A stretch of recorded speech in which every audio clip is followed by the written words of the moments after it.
ಇತ್ತೀಚಿನ ದಿವಸಗಳಲ್ಲಿ ಈಗ ವೇಗದ ಜೀವನ ಶೈಲಿ ಇರಬಹುದು ಅಥವಾ ರ್ಯಾಪಿಡ್ ಅರ್ಬನೈಸೇಷನ್ ಬಹಳ ಈ ರೀತಿ ಬದಲಾವಣೆ ಆಗ್ತಾ ಹೋದಾಗೆ ಮಾನಸಿಕ ಒತ್ತಡದಿಂದ ತುಂಬಾ ಜನ ಬಳಲ್ತಾ ಇದ್ದಾರೆ.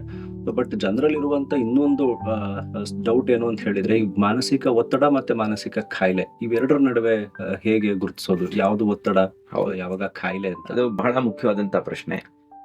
ಮಾನಸಿಕ ಒತ್ತಡ ಅಥವಾ ಸ್ಟ್ರೆಸ್ ಅಂತ ಏನ್ ಹೇಳ್ತೀವಿ, ಅದನ್ನ ಇಂಗ್ಲಿಷ್ ಅಲ್ಲಿ ಈಗ ಮೆಂಟಲ್ ಡಿಸ್ಟ್ರೆಸ್ ಅಂತಾನೂ ಸಹ ಒಂದು ಕಾನ್ಸೆಪ್ಟ್ ಬಂದಿದೆ.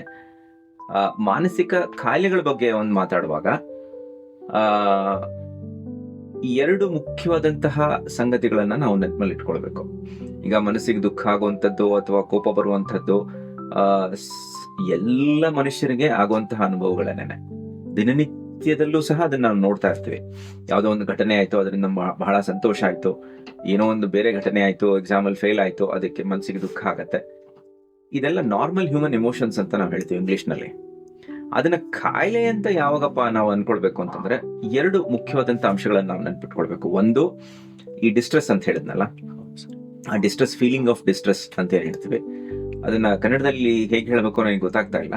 ಆ ಡಿಸ್ಟ್ರೆಸ್ ಇರ್ಬೇಕು ಮನುಷ್ಯನಿಗೆ. ಅಂದ್ರೆ ಅದನಿಗೆ ಅನಿಸುತ್ತೆ ಅಥವಾ ಆಕೆಗೆ ಅನ್ಸುತ್ತೆ, ನನ್ಗೆ ಕಷ್ಟ ಆಗ್ತಾ ಇದೆ ನನ್ನ ಮನಸ್ಸಿಗೆ ಅಂತ ಒಂದು ಸೆನ್ಸ್ ಬರ್ಬೇಕು. ಒಂದದು. ಎರಡನೇದು, ತಾನು ಮಾಡ್ತಾ ಇರುವಂತಹ ಕೆಲಸಗಳೇನಿದೆ ಅದಕ್ಕೆ ಈ ತೊಂದರೆಯಿಂದ, ಈ ಡಿಸ್ಟ್ರೆಸ್ ಇಂದ ಅಡಚಣೆ ಆಗ್ಬೇಕು. ಅದನ್ನ ನಾವು ಇಂಗ್ಲಿಷ್ ನಲ್ಲಿ ಡಿಸ್ಫಂಕ್ಷನ್ ಅಂತ ಹೇಳ್ತೀವಿ. 2 Ds ಅಂತ ನಾವು ಹೇಳ್ತೀವಿ. ಒಂದು ಡಿಸ್ಟ್ರೆಸ್ ಅಥವಾ ಇನ್ನೊಂದು ಡಿಸ್ಫಂಕ್ಷನ್. ಆ ಎರಡೂ ಲಕ್ಷಣಗಳು ಯಾವ ಮನುಷ್ಯನಲ್ಲಿದೆ ಮಾನಸಿಕವಾದಂತಹ ತೊಂದರೆಗಳಿಂದ, ಆವಾಗ ಆತನಿಗೆ ಅಥವಾ ಆಕೆಗೆ ಮಾನಸಿಕ ಕಾಯಿಲೆ ಇದೆ ಅಂತ ನಾವು ಅರ್ಥ ಮಾಡ್ಕೊಳ್ಳುವಂತ ಒಂದು ಪರಿಪಾಠ ಇದೆ.